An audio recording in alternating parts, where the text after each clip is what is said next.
ভারত থেকে উস্কানি দিচ্ছেন শেখ হাসিনা, অভিযোগ বিএনপির। স্বৈরাচারীর দোসররা ফিরে এলে ব্যর্থ হবে সব অর্জন, হত্যায় জড়িত সবার বিচার দাবি সার্জিসের। ময়মনসিংহে শহীদদের পরিবারকে দেয়া হলো আর্থিক সহায়তা।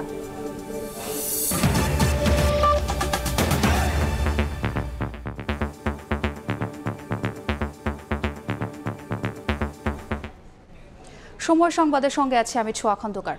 ভারতে বসে বাংলাদেশকে অস্থিতিশীল করতে চক্রান্ত করছেন স্বৈরাচারী শেখ হাসিনা। রাজধানীতে আলাদা দুটি অনুষ্ঠানে এমন মন্তব্য করেন বিএনপি নেতারা। দলটির চেয়ারপারসনের এক উপদেষ্টা হুঁশিয়ারি দেন, যারা দেশকে ভারতের অঙ্গরাজ্য বানাতে চায় তাদের বিরুদ্ধে লড়াই চলবে। অন্যদিকে স্থায়ী কমিটির একজন সদস্য বলেছেন, ধর্মের নামেও দেশকে বিভক্ত করার অপচেষ্টা চলছে। লড়াই এখনো শেষ হয়নি। ভারতে বসে বাংলাদেশকে অস্থির করার সর্বোচ্চ চেষ্টা করছে পতিত সরকারের প্রধান শেখ হাসিনা বলে মন্তব্য করেছেন বিএনপি চেয়ারপারসনের একজন উপদেষ্টা। প্রেস ক্লাবের সামনে নির্বাচনী রোডম্যাপ ঘোষণার দাবিতে আয়োজিত সমাবেশে তিনি বলেন, বাংলাদেশকে ভারতের অঙ্গরাজ্য বানাতে এখনো চক্রান্ত চলছে। এদেরকে প্রতিহত করতে হবে। তারা হিন্দুস্তানের দালাল, তারা ভারতের দালাল। শেখ হাসিনাকে ক্ষমতায় রেখে এই দেশটাকে অঙ্গরাজ্য বানাবার হীন প্রচেষ্টার বিরুদ্ধে রুখে দাঁড়াবার জন্য আমরা প্রস্তুত আছি, প্রস্তুত ইনশাআল্লাহ থাকবে, কেউ আমাদেরকে দমাতে পারবে না। আরেক অনুষ্ঠানে বিএনপির স্থায়ী কমিটির একজন সদস্য অভিযোগ করেন, শেখ হাসিনা দেশকে অস্থিতিশীল করতে ভারত থেকে উস্কানি দিচ্ছে। সরকারের দায়িত্ব এই সকল ষড়যন্ত্রকে ধূলিসাৎ করে দিয়ে এদেশে এমন একটি নির্বাচন দেওয়া, যে নির্বাচনে জনগণ তাদের নিজের ইচ্ছা মতো, পছন্দ মতো লোককে স্বাধীনভাবে ভোট দিতে পারবে। ধর্মের নামে জাতিকে বিভক্ত করার অপচেষ্টা চলছে বলে মন্তব্য করেছেন আরেক সিনিয়র নেতা আমির খসরু মাহমুদ চৌধুরী। গণফোরামের ৭ম কাউন্সিলে অংশ নিয়ে বক্তব্য রাখেন তিনি। এতগুলো ঘটনা ঘটছে, একজন আইনজীবী মারা গেছে, অনেকে মনে করেছিল এটা বড় প্রতিক্রিয়া হবে। বাংলাদেশের মানুষ কিন্তু সেই প্রতিক্রিয়া দেখায় না, তাদের সহ্য গুণ অনেক বেশি। ধর্মের নামে যে ধরনের ঘটনাগুলো এখন ঘটছে বাংলাদেশে, সেগুলোর আমাদেরকে বোঝার জন্য আর একটু গভীরভাবে দেখতে হবে। সড়কে প্রতিদিন বিভিন্ন দাবি নিয়ে যারা আন্দোলন করছেন তাদের পেছনের চালিকা শক্তি আওয়ামী লীগ বলেও মন্তব্য করেন নেতারা। দাবি দেওয়ার পিছনে, তাদের চাহিদার পিছনে একটা অন্য শক্তি এখানে কাজ করছে। কামরুজ্জামান মামুন, সময় সংবাদ, ঢাকা। রাষ্ট্র সংস্কারে অন্তর্বর্তী সরকারকে সহযোগিতা করতে দেশের সব রাজনৈতিক দলকে আহ্বান জানিয়েছেন গণফোরামের সভাপতি ডক্টর কামাল হোসেন। সকালে রাজধানীর ইঞ্জিনিয়ার্স ইনস্টিটিউশনে গণফোরামের ৭ম কাউন্সিলে বক্তব্যে কথা বলেন তিনি। ঐক্যকে আরো সুসংগত করার জন্য কাজ করে যাবেন এবং সেই ঐক্যর মধ্যে দিয়ে আমাদের যা কিছু অর্জন আমরা করতে পারবো। এই ঐক্য না হওয়াতে আমাদের অনেক ক্ষতি হয়েছে অতীতে। এবার যেন যে ঐক্য আমরা গড়ে তুলতে পেরেছি, এটাকে আমরা সুসংগত করে আমাদের যে ঘোষিত লক্ষ্যগুলো আমরা যেন অর্জন করতে পারি। রংপুর, সিলেট, বরিশালের পর এবার ময়মনসিংহে শহীদ ৫৫ পরিবারকে আর্থিক সহায়তা দিল জুলাই স্মৃতি ফাউন্ডেশন। প্রাথমিক যাচাই বাছাই শেষে ডিসেম্বরের মধ্যে আহতদেরও সহায়তা দেওয়া হবে বলে জানিয়েছেন ফাউন্ডেশনের সাধারণ সম্পাদক সার্জিস আলম। শেখ হাসিনার দোসররা ফিরে এলে সব অর্জন ব্যর্থ হবে জানিয়ে সবাইকে সজাগ থাকার আহ্বান জানান তিনি। খুনি হাসিনা এবং তার দোসররা সব দিক দিয়ে চেষ্টা করছে আমরা যেন সফল না হই, এবং কোনোভাবে যদি আমরা ব্যর্থ হই, আমরা যারা এখানে রয়েছি কারোরই অস্তিত্ব খুনি হাসিনা রাখবে না। সেই জায়গা থেকে এটা আমাদের সকলের দায়িত্ব যে যেই স্বপ্ন নিয়ে, যে স্পিরিট নিয়ে অভ্যুত্থান হয়েছে সেটাকে রক্ষা করা। জুলাই আগস্ট গণহত্যার দ্রুত বিচার নিশ্চিতে আরও ১ থেকে ২টি ট্রাইব্যুনাল প্রতিষ্ঠার আবেদন করবে ট্রাইব্যুনালের প্রসিকিউশন। প্রধান বিচারপতির অনুমোদনের পর হাইকোর্টের পুরাতন দুটি ভবনে এরই মধ্যে শুরু হয়েছে সংস্কার কাজ। প্রসিকিউশন বলছে, সংস্কার কাজ শেষ হলে আন্তর্জাতিক অপরাধ ট্রাইব্যুনালের সংখ্যা বাড়াতে সরকারের কাছে আবেদন করবে তারা। আফজাল হোসেনের রিপোর্ট। বিচারের জন্য প্রস্তুত আন্তর্জাতিক অপরাধ ট্রাইব্যুনালের মূল ভবন। এর ঠিক পেছনের দুটি ভবনেও চলছে সংস্কারের তোড়জোড়। জরাজীর্ণ, ব্যবহার অনুপযোগী ভবনটিকে দৃষ্টিনন্দন করতে দিনরাত কাজ করছেন গণপূর্তের নির্মাণ শ্রমিকরা। ২ থেকে ৩ মাসের মধ্যে শেষ হবে সংস্কার কাজ। এর মধ্যে একটি ভবনে 1 থেকে 2টি এজলাস তৈরির কথা ভাবছে ট্রাইব্যুনালের প্রসিকিউশন। আরেকটি ভবন প্রস্তুত করা হচ্ছে ট্রাইব্যুনালে রাষ্ট্রপক্ষের আইনজীবীদের অফিস হিসেবে। প্রথম ভবনটি ইতিমধ্যে সংস্কার সম্পন্ন করে আমাদেরকে বুঝিয়ে দেওয়া হয়েছে। দ্বিতীয় ভবনটির সংস্কার কাজ প্রায় শেষ। আর বাকি যে 2টি ভবন আমাদের পেছনে দেখতে পাচ্ছেন, এই 2টি ভবন এতটাই জরাজীর্ণ হয়ে গিয়েছিল যে এটি সংস্কারের বেশ কিছুদিন সময় লাগবে ওনারা বলেছেন। ট্রাইব্যুনালের প্রসিকিউশন বলছে, জুলাই আগস্টের গণহত্যার মামলার চাপ সামলাতে এবং দ্রুত বিচার নিশ্চিতে এই পরিকল্পনা তাদের। মামলার সংখ্যা যখন অনেক বেড়ে যাবে তখন একটি ট্রাইব্যুনালে মাধ্যমে এটিকে নিষ্পত্তি করা বা দ্রুত নিষ্পত্তি করাটা কঠিন হবে। তো তখন আমরা দেখেছি এই ভবনে আরও 1টি বা 2টি এজলাস বসানো সম্ভব। তো সেজন্য আমরা এজলাসের জন্যই প্রস্তুত করার জন্য বলে দিয়েছি, এজলাস প্রস্তুত হয়ে যাক, তারপরে আমরা বিবেচনা করব। যদি মামলার সংখ্যা বাড়বে এবং বাড়াটাই স্বাভাবিক, তখন আমরা এখানে আরেকটি ট্রাইব্যুনাল স্থাপনের জন্য আবেদন জানাবো। ধর্মীয় সম্প্রীতি নষ্টের পায়তারা করছে দেশ ও বিদেশের একটি গোষ্ঠী। এর অংশ হিসেবে আইনজীবী সাইফুল ইসলামকে হত্যা করা হয়েছে বলে মন্তব্য করেছেন ধর্ম বিষয়ক উপদেষ্টা ডক্টর আ.ফ.ম. খালিদ হোসেন। সকালে রাজধানীর ডিপ্লোমা ইঞ্জিনিয়ার্স ইনস্টিটিউশনে বাউফল ফাউন্ডেশন আয়োজিত জুলাই বিপ্লবে শহীদ পরিবার, গুণীজন ও কৃতি শিক্ষার্থী সংবর্ধনা অনুষ্ঠানে এ মন্তব্য করেন তিনি। দেশের ভিতরে দেশের বাইরে একটা গোষ্ঠী আমাদের সৌহার্দ্য সম্প্রীতি বিনষ্ট করে গোলা পানিতে মাছ শিকার করার চেষ্টা চালাচ্ছে। আপনাদের সহযোগিতা নিয়ে কোন ষড়যন্ত্র আমরা সফল হতে দেব না। প্রধান উপদেষ্টা মহোদয় যে তারিখ ঘোষণা করবেন সেই তারিখে আগামী নির্বাচন অনুষ্ঠিত হবে। রাষ্ট্র মেরামত না করে অন্তর্বর্তী সরকার চলে গেলে কাঠগড়ায় দাঁড় করাবে তরুণ প্রজন্ম। রাজধানীর মহাখালী ব্রাক সেন্টারে এনডিএম আয়োজিত রাষ্ট্র সংস্কার প্রস্তাবনা শীর্ষক সেমিনারে এ কথা বলেন বক্তারা। তারা বলেন, বিচার বিভাগ সংস্কার ও ভোটাধিকার নিশ্চিত করা জনগণের স্বার্থে জরুরি। রাষ্ট্র সংস্কার হওয়ার পরও সংগ্রাম চালিয়ে যেতে হবে যেন ফ্যাসিস্ট আর ফিরে আসতে না পারে। এ সময় প্রধান উপদেষ্টা প্রেস সচিব বলেন, রাষ্ট্র মেরামত না করে যদি অন্তর্বর্তী সরকার চলে যায় তাহলে এই প্রজন্ম বর্তমান সরকারকে কাঠগড়ায় দাঁড় করাবে। আন্দোলনের পরে জনগণের মাঝে যে আকাঙ্ক্ষা জেগেছে তার বাইরে গিয়ে আগামীতে কেউ রাজনীতি করতে পারবে না বলেও মন্তব্য করেন বক্তারা।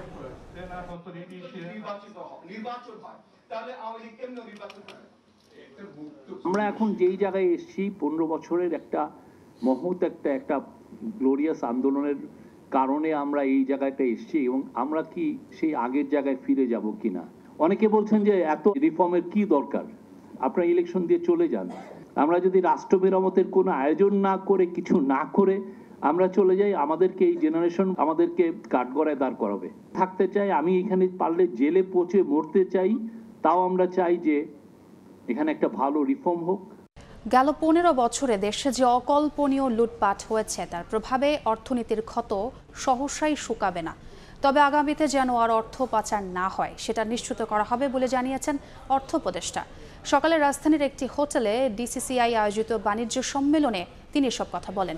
এ সময় ব্যবসায়ী ও উদ্যোক্তারা জানান, জ্বালানি সংকট এবং আইন শৃঙ্খলা পরিস্থিতির উন্নতি না হলে ব্যবসা চালানো সম্ভব নয়।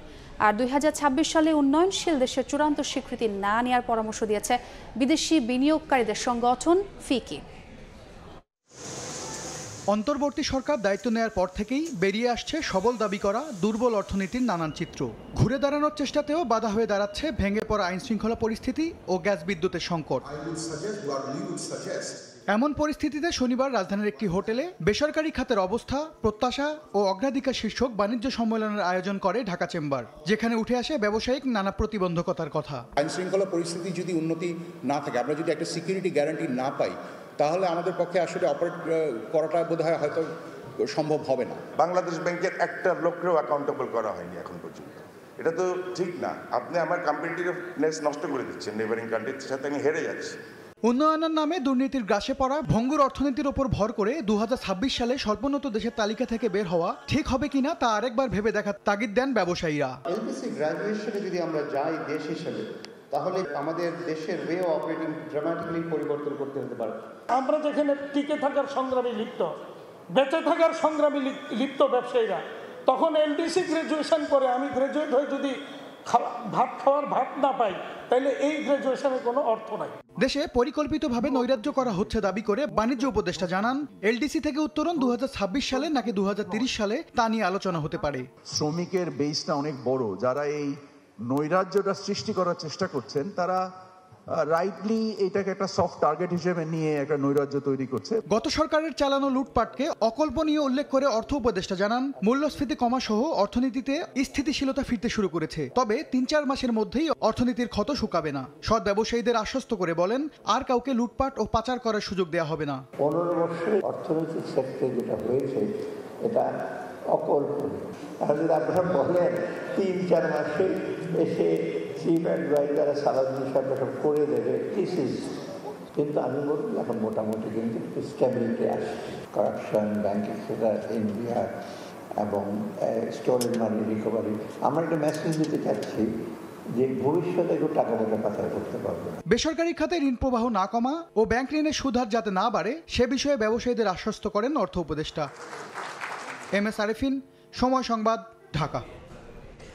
নবায়নযোগ্য জ্বালানি উৎপাদনের মাধ্যমে দেশকে এগিয়ে নেয়ার কোনো বিকল্প নেই। সকালে রাজধানীর পল্টনে ইকোনমিক রিপোর্টার্স ফোরাম আয়োজিত এক সেমিনারে কথা বলেছেন বিদ্যুৎ, জ্বালানি ও খনিজ সম্পদ উপদেষ্টা ফাউজুল কবির খান। জানান, বিগত সরকার বিশেষ ক্ষমতা আইনে নতুন বিদ্যুৎ কেন্দ্র স্থাপনে যেসব সম্মতিপত্র দিয়েছিল সেগুলো আর প্রযোজ্য হবে না। সেমিনারে নবায়নযোগ্য জ্বালানি উৎপাদনে সর্বোচ্চ গুরুত্ব দেওয়ার পরামর্শ দেন বিশেষজ্ঞরা। জীবাশ্ম জ্বালানির ব্যবহার কমিয়ে নবায়নযোগ্য শক্তির ব্যবহারে ঝুঁকছে বিশ্বের বিভিন্ন দেশ।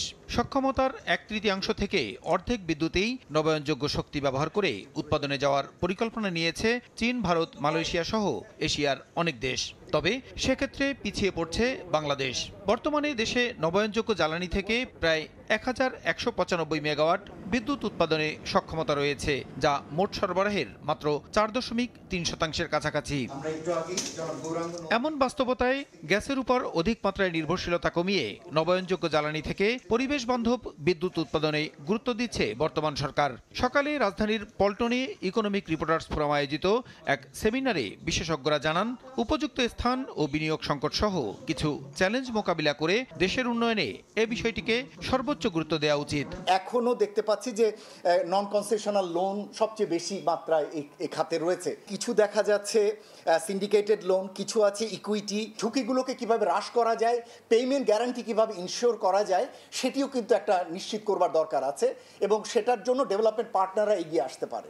বিগত সরকার নবায়নযোগ্য জ্বালানি উৎপাদনে আন্তরিক ছিল না জানিয়ে বিদ্যুৎ, জ্বালানি ও খনিজ সম্পদ উপদেষ্টা বলেন, নবায়নযোগ্য শক্তি কাজে লাগাতে কার্যকর উদ্যোগ নেবে অন্তর্বর্তী সরকার।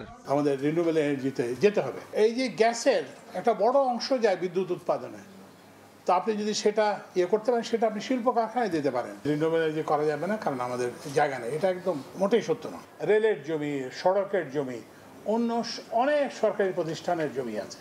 Renewable energy financing is risky. খেলাপি ঋণের পরিমাণ কত?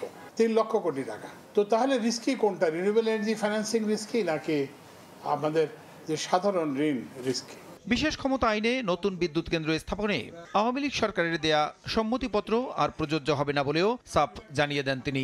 2010 সালের একটা আইন ছিল, যেটা দুর্নীতি করার জন্যই করা হয়েছিল। একটা অর্ডিন্যান্সের মাধ্যমে এই আইনটাকে সম্পূর্ণ বাতিল করে দেওয়া হয়েছে। ওই যেগুলো আগে LOI দেওয়া হয়েছিল, এগুলো এখন আর বিবেচনার কোনো সুযোগ নাই। দেশের বিভিন্ন স্থানে অর্থনৈতিক জোন নির্মাণের নামে মানুষের মূল্যবান জমি অধিগ্রহণের পরও সেখানে উৎপাদনশীল কিছু না করায় আওয়ামী লীগ সরকারের কড়া সমালোচনাও করেন জ্বালানি উপদেষ্টা। ইকোনমিক জোনের নামে হাজার হাজার একর জমি দখল করা হয়েছে। প্রশ্ন আশিস, সময় সংবাদ, ঢাকা। কাল প্রধান উপদেষ্টার হাতে তুলে দেয়া হবে অর্থনীতির শ্বেতপত্র। 94 দিনের মাথায় উন্মোচিত হতে চলা এই শ্বেতপত্রে দুর্নীতিবাজ ধরতে নয়, বরং অনিয়ম, দুর্নীতির পথ বন্ধে করণীয়, সে সঙ্গে তুলে ধরা হয়েছে বর্তমান অর্থনীতির ক্ষত। অর্থনীতিবিদরা বলছেন, চিহ্নিত সমস্যার সমাধান করতে না পারলে কোনো শ্বেতপত্রের সুফল মিলবে না। সবচেয়ে বড় চ্যালেঞ্জ যেটা এখন পর্যন্ত সামাল দেওয়া যাচ্ছে না, সেটা হচ্ছে ইনফ্লেশনটা। মূল্যস্ফীতি, আইন শৃঙ্খলা পরিস্থিতি আর ব্যবসা বাণিজ্যে গতি আনা এই মুহূর্তে বড় চ্যালেঞ্জ বলে মনে করছি। এমন অবস্থায় রোববার প্রধান উপদেষ্টার হাতে তুলে দেয়া হচ্ছে দেশের কালো অর্থনীতির শ্বেতপত্র, যেখানে থাকবে কেন এমন নাজুক পরিস্থিতিতে দেশের অর্থনীতি আর সেখান থেকে উত্তরণের উপায় কি। অর্থনীতির কারেন্ট সিচুয়েশনটা কি, কোথায় কি সমস্যাগুলো ছিল, রিফর্মগুলো কেন হলো না, কারণটা কি, তার একটা বেঞ্চমার্ক এখানে আলোচনা করা হয়েছে। ঠিক কি কি থাকছে শ্বেতপত্রে তিনি এমন প্রশ্ন এড়িয়ে গেলেও শুরু থেকেই ধারণা দিয়েছেন কমিটি প্রধান ডক্টর দেবপ্রিয় ভট্টাচার্য। 29 আগস্ট কমিটির প্রথম বৈঠক শেষে জানান তারা কোনো দুর্নীতি ধরবেন না, দুর্নীতির মাত্রা মূল্যায়ন করবেন। এটা কোনো গোপনীয় দলিল না, এটা স্বচ্ছতার অনুশীলন। এটা দুর্নীতি ধরার কমিটি না। দুর্নীতি কেন হয়েছে এবং দুর্নীতির মাত্রাটা কি সেটা বলবে। বিভিন্ন বৈঠক শেষে জানানো হয়েছে বিশেষভাবে খতিয়ে দেখা হচ্ছে হাসিনা সরকারের আমলে জ্বালানি খাতে যত চুক্তি হয়েছে সেখানে কোনো অনিয়ম হয়েছে কিনা। আলোচনা হয়েছে অর্থ সম্পদ পাচার ও তা ফিরিয়ে আনার ব্যাপারে। শ্বেতপত্র প্রণয়ন কমিটিকে সরকারি 24 প্রতিষ্ঠানের কর্মকর্তারা জানিয়েছেন ভুল তথ্যে সাজানো হয়েছে বিগত সরকারের উন্নয়ন দর্শন। অনেক সময় যারা প্রাক্কলন তৈরি করেছেন তারা অসহায় বোধ করেছেন, ওই প্রাক্কলন দিতে বাধ্য হয়েছেন। শ্বেতপত্র প্রণয়ন কমিটি প্রধান জানান বৈষম্য দূরীকরণ ও সংস্কারের বিষয়ে তথ্যের স্বচ্ছতা নিশ্চিত করাই কমিটির কাজ। সরকারের উচ্চ পর্যায়ের 85 জন কর্মকর্তা শ্বেতপত্র কমিটিকে জানিয়েছেন হাসিনা সরকারের আমলে রাজনীতির কাছে জিম্মি ছিল আমলাতন্ত্র, অর্থনীতি। প্রশাসন সম্পূর্ণভাবে রাজনৈতিকভাবে জিম্মি অবস্থার ভিতরে ছিল। থাকছে জ্বালানি খাতের লুটপাটের চিত্র। দুর্নীতির পাহাড়ের থেকে যদি জনগণের সম্পদ ফিরিয়ে না নিতে পারি তাহলে আর কিসের বিপ্লব হলো। অর্থনীতিবিদরা বলছেন শ্বেতপত্রে তুলে ধরা সমস্যা সমাধান করাই হবে সরকারের সাফল্য। অর্থনীতিতে গত 15 বছরে যে ক্ষত তৈরি হয়েছে সেই ক্ষতের গভীরতা কিন্তু আমাদেরকে বুঝতে হবে। এর আগেও যখন সমস্যা চিহ্নিত করা হয়েছিল তখন কিন্তু ওই সমস্যাগুলোকে নিয়ে সিনসিয়ারলি কাজ করা হয় না। একটি জায়গায় হয়তো আমরা আরেকটু দৃশ্যমান অগ্রগতি দেখতে চাই, সেটা হচ্ছে এই যে যারা টাকা লোপাট করেছেন, বিভিন্ন আর্থিক অনিয়ম করেছেন, তাদের বিরুদ্ধে কি ব্যবস্থা নেওয়া হচ্ছে। গেল 28 আগস্ট শ্বেতপত্র প্রণয়ন কমিটি গঠনের পর 94 দিনের মাথায় উন্মোচিত হচ্ছে অর্থনীতির শ্বেতপত্র। কামরুল হাসান সবুজ, সময় সংবাদ, ঢাকা। এবার আকাশপথের টিকিট বাণিজ্যেও সিন্ডিকেটের জাল। 15 দিনের ব্যবধানে বিদেশগামী ফ্লাইটের প্রতি টিকিটে দাম বেড়েছে 5 থেকে 20 হাজার টাকা। যাত্রীরা বলছেন অন্য দেশ থেকে অপেক্ষাকৃত কমে টিকিট মিললেও দেশে তা অথরা। এজেন্সিগুলোর অভিযোগ গ্রুপ টিকিট কালোবাজারিদের দৌড়াতে ব্যবসা করতে পারছেন না তারা। এয়ারলাইন্সগুলো চাহিদার সাপেক্ষে দাম বাড়ার কথা বললেও বিশেষজ্ঞদের পরামর্শ মনিটরিংয়ে টিম গঠন করতে পারে সরকার। কাজল আব্দুল্লাহর রিপোর্ট। আকাশপথ যেখানে রয়েছে নানা সীমাবদ্ধতা, বিশেষ করে আন্তর্জাতিক রুটের ফ্লাইটে, তাই আগেভাগেই টিকিটিং ঝামেলা মিটিয়ে ফেলেন বেশিরভাগ যাত্রী। তবুও ভুতুড়ে সংকট সৃষ্টি হয় টিকিটের, বাড়ে দাম। অভিযোগ রয়েছে একটি চক্রের কারণেই দেশ থেকে টিকিট কাটতে হয় প্রায় দ্বিগুণ দামে। প্রবাস টিকিট কাটলে দেখা গেছে 40-42 হাজার টাকার ভিতরে আমরা হাফ ডাউন টিকিট কাটতে পারি, কিন্তু বাংলাদেশ থেকে আমরা সিঙ্গেল একটি টিকিট কাটতে ভাই আমাদের 50,000, 55,000, 70,000 টাকা পুঁজি নেই। আমরা যখন দুবাইতে কেটে আসি 1200 দিরহাম আর কয় টাকা হয়? প্রায় 30,000 টাকা। আপনি দেশের দিয়ে কাটলে 60-65 হাজার টাকা লাগে। শুধু এই দেশেই সমস্যা, ইন্ডিয়া এই সমস্যা নাই, নেপালের সমস্যা নাই, পাকিস্তানের সমস্যা নাই। এজেন্সির সংশ্লিষ্টদের মত চলতি মৌসুমে ভোগান্তি চরমে ওমরা টিকিট নিয়ে। এয়ারলাইন্সগুলোর সহায়তায় গ্রুপ টিকিট বুকিংয়ের কালোবাজারিতে বিনিয়োগ করে রাঘব বোয়ালরা। এতে কৃত্রিম সংকট তৈরি করে সৌদি আরব সহ পর্যটন সংশ্লিষ্ট অনেক দেশে যেতে প্রতি টিকিটে বাড়তি ভাড়া গুনতে হচ্ছে 20,000 টাকা পর্যন্ত। নভেম্বরের শুরু থেকেই দেখতে পাচ্ছি যে ডিসেম্বর মাসে টিকিটের দাম মানে এটা অ্যাবনর্মালভাবে বেড়ে গেছে। প্রায় আপনার টিকিট প্রতি 20,000 টাকা বেড়ে গেছে। অনেক টিকিট আসলে ব্লক থাকার কারণে আমরা সিস্টেমে সিট পাচ্ছি না। তো এটা আমরা এই সরকারের কাছে আসলে আশা করি নাই। তবে বরাবরের মতোই ভ্রমণ মৌসুমে অতিরিক্ত যাত্রীর চাহিদার দোহাই দিচ্ছে এয়ারলাইন্সগুলো। রেগুলার প্যাসেঞ্জারের সাথে সাথে এডিশনাল বেশ কিছু প্যাসেঞ্জার অলরেডি মার্কেটে চলে আসছে এই উইন্টারকে টার্গেট করে। এখানে আসলে ডিমান্ড এবং সাপ্লাই এখানে বড় ফ্যাক্টর তো থাকবেই। যারা আগে প্ল্যান করবে তারা লো ফেয়ার পাওয়ার সম্ভাবনা আছে। বিশেষজ্ঞরা বলছেন পণ্য বাজারের মতোই এখাতে সিন্ডিকেট নিয়ন্ত্রণে কাজ করতে হবে সরকারকেই। গভর্নমেন্ট ইচ্ছা করলে এটা আমাদের বিমান মন্ত্রণালয় তারা এই বিষয়টাকে খুব স্ট্রংলি সার্ভিলেন্স করতে পারে, কারণ টিকেটিং এবং এজেন্টের এই সিস্টেমটা পুরোটাই অটোমেটেড। তাহলে গভর্নমেন্ট ইচ্ছা করলে এখানে একটা সার্ভিলেন্সের মাধ্যমে এই অটোমেশনটা আসলে কারা এই কাজটা করতেছে এবং কারা এই কাজটা এখানে সিন্ডিকেশনের সাথে জড়িত সেই বিষয়টা ইজিলি বের করে। বাংলাদেশ থেকে বিশ্বের 52টি রুটে বাণিজ্যিক ফ্লাইট পরিচালনা করে 35টি এয়ারলাইন্স। বছরে প্রায় 85 থেকে 90 লাখ দেশি বিদেশি যাত্রী বহন করে এসব সংস্থা। সরকার পরিবর্তনের পরে কিছুটা নিয়ন্ত্রণে গিয়েছিল সিন্ডিকেট, আবারও একইভাবে সক্রিয় হয়েছে সেই আগের সিন্ডিকেট। আগামীতে কবে নাগাদ এই জটিলতা থেকে মুক্ত হবে দেশ এবং আকাশপথের এই যাতায়াত ব্যবস্থা, সে প্রশ্নই প্রবাসী ও সাধারণ যাত্রীদের।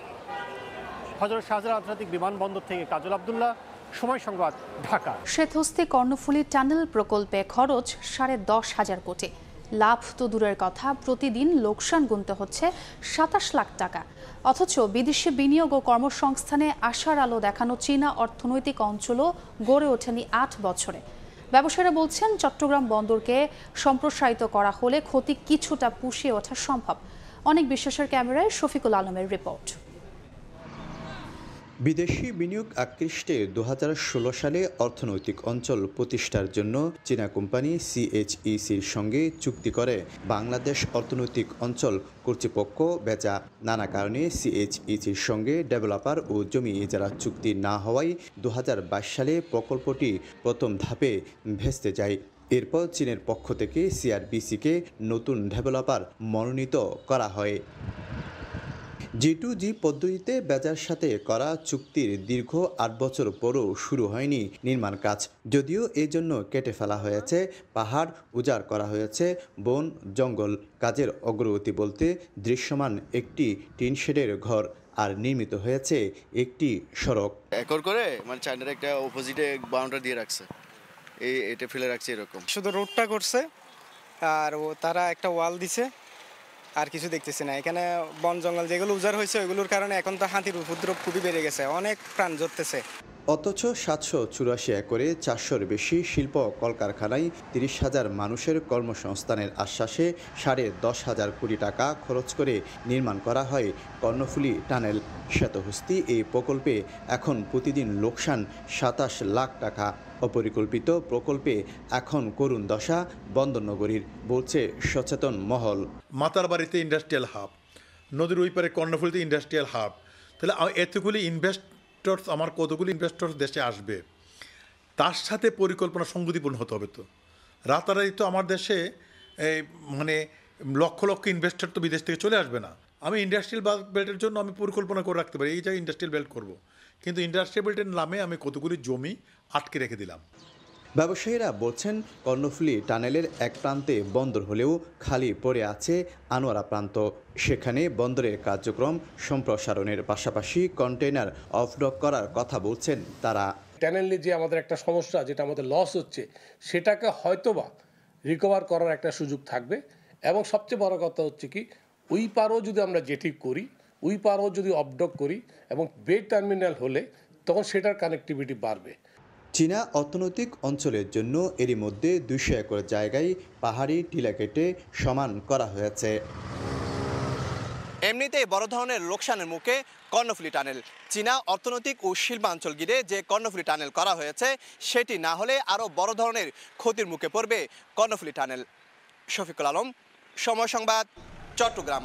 এবারও কিশোরগঞ্জের ঐতিহাসিক পাগলা মসজিদের দান বাক্সে মিলেছে বস্তা বস্তা নগদ টাকা সহ বিপুল পরিমাণ বিদেশি মুদ্রা ও স্বর্ণালংকার। সকালে 11টি লোহার সিন্দুক খুলে পাওয়া যায় 29 বস্তা টাকা। এসব টাকা গণনায় অংশ নেন 3 শতাধিক মানুষ। মানুষের দানের টাকায় শত কোটি টাকা ব্যয়ে নির্মিত হচ্ছে বহুতল মসজিদ কমপ্লেক্স। কিশোরগঞ্জ থেকে নূর মোহাম্মদের তথ্য ও শরীফুল ইসলামের ছবিতে রিপোর্ট। বড় বড় লোহার সিন্দুকে কারি কারি টাকা, আছে সোনাদানা সহ বিদেশি মুদ্রাও। বস্তায় ভরে এসব টাকা নেওয়া হচ্ছে মসজিদে, এরপর মেঝেতে ঢেলে শুরু হয় গণনার কাজ। এবার 3 মাস 14 দিন পর খোলা হয় কিশোরগঞ্জের পাগলা মসজিদের 11টি সিন্দুক, মেলে 29 বস্তা টাকা। এরপর স্থানীয় প্রশাসনের উপস্থিতিতে গণনায় অংশ নেন 3 শতাধিক মানুষ। গণনা শেষে সেনা ও পুলিশ প্রহরায় ধাপে ধাপে টাকা পাঠানো হয় ব্যাংকে। এই টাকা দিয়ে পাগলা মসজিদ কমপ্লেক্স নির্মাণের উদ্যোগ নেওয়া হয়েছে বলে জানান জেলা প্রশাসক। জনশ্রুতি রয়েছে, পাগলা মসজিদে দান করলে মনের আশা পূর্ণ হয়। এর আগে 17 আগস্ট মসজিদের সিন্দুক থেকে পাওয়া যায় 7,22,13,046 টাকা। সময় সংবাদ, কিশোরগঞ্জ। দেশের বাইরের খবর। নবনির্বাচিত মার্কিন প্রেসিডেন্ট ডোনাল্ড ট্রাম্পের সঙ্গে বৈঠক করতে আকস্মিক যুক্তরাষ্ট্র সফরে গেছেন কানাডার প্রধানমন্ত্রী জাস্টিন ট্রুডো। স্থানীয় সময় শুক্রবার রাতে ট্রাম্পের ফ্লোরিডার মারে লাগো রিসোর্টে পৌঁছান ট্রুডো। যদিও তার মার্কিন সফরসূচিতে নতুন প্রেসিডেন্টের সঙ্গে বৈঠকের পরিকল্পনা উল্লেখ ছিল না, ধারণা করা হচ্ছে কানাডার পণ্যের ওপর ট্রাম্পের 25% শুল্ক আরোপের ঘোষণা দেওয়ার পরই এই বৈঠকের সিদ্ধান্ত নেন ট্রুডো। তবে দুই নেতার বৈঠকের মূল বিষয় সম্পর্কে এখনও কিছুই জানা যায়নি। এই ছিল সময় সংবাদে, সঙ্গেই থাকুন সময়।